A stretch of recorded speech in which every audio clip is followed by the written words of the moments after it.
Bitcoin is down almost 15% this week. However, I worries not. And by the end of this episode, I'm going to make sure that you guys worries not either. As always, I'm Wade Teamer, and this is your Digital Hustle News. Now, let's start by taking a look at BTC on the monthly because that's where the most crucial piece of information lies.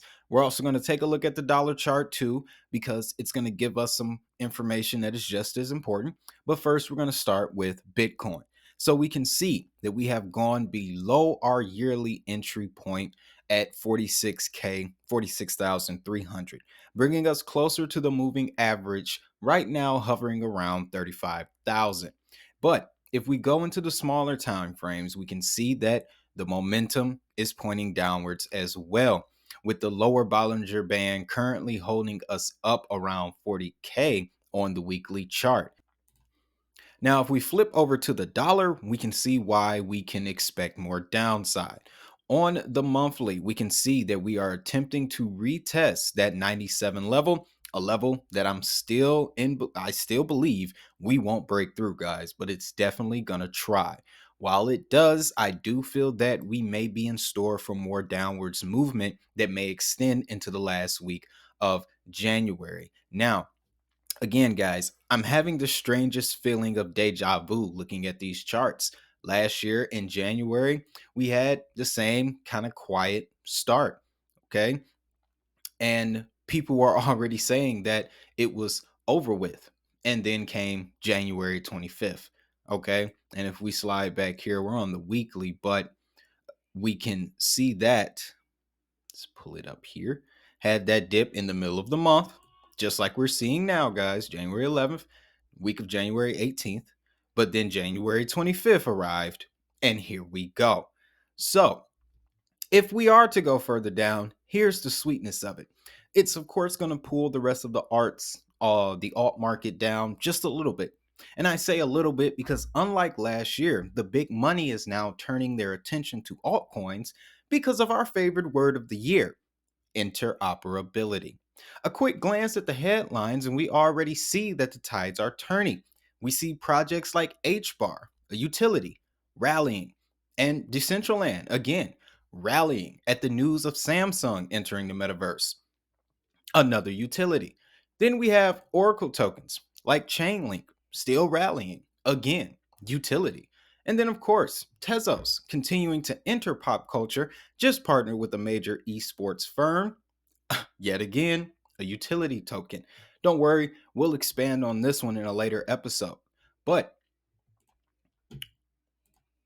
Dapper Labs, guys, Flow's blockchain, lobbying the US government. I knew it was something about Flow a long time ago. Yet again, though, another utility. Then we also can't forget about DeFi 2.0, guys. As developers leave Ethereum and more alternative DeFi projects threaten its dominance, this creates a world of investment opportunity. And then this tweet from Grayscale, boy, this was a doozy. It's even more proof of that.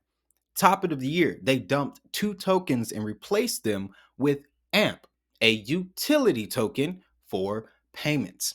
We know this is the payment era, guys. This is the payment coin renaissance, largely in part to a new payment system that kicks off this month. So, again, we have another opportunity. Also, going to dive into AMP, guys. We're going to do a video similar to how I did Casper's because if Grayscale is getting behind AMP, it's time that we turn our attentions to AMP. And one of our longtime members, Nicole, she has been telling me about AMP for quite some time.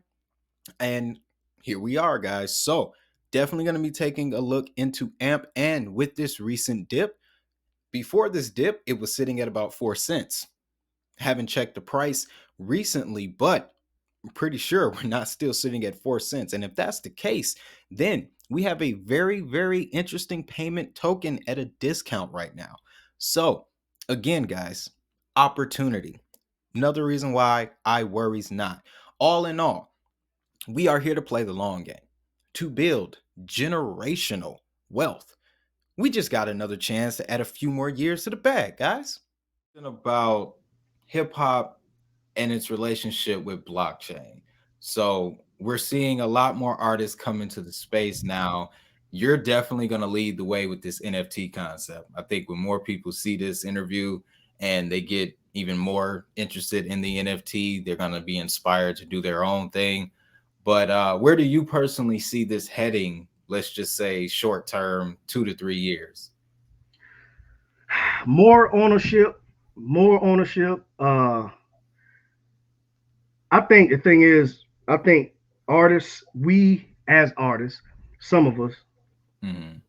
don't dig into the business enough to learn to how to learn about the innovation. So I think when we learn about the technology, first learn about the technology and what it can do, and then it can take us to that next level. You know If you what I'm found saying? value in this video, don't forget to like, subscribe, and share this information with friends and family. If you're new to crypto, I have links to the most notable exchanges in the description.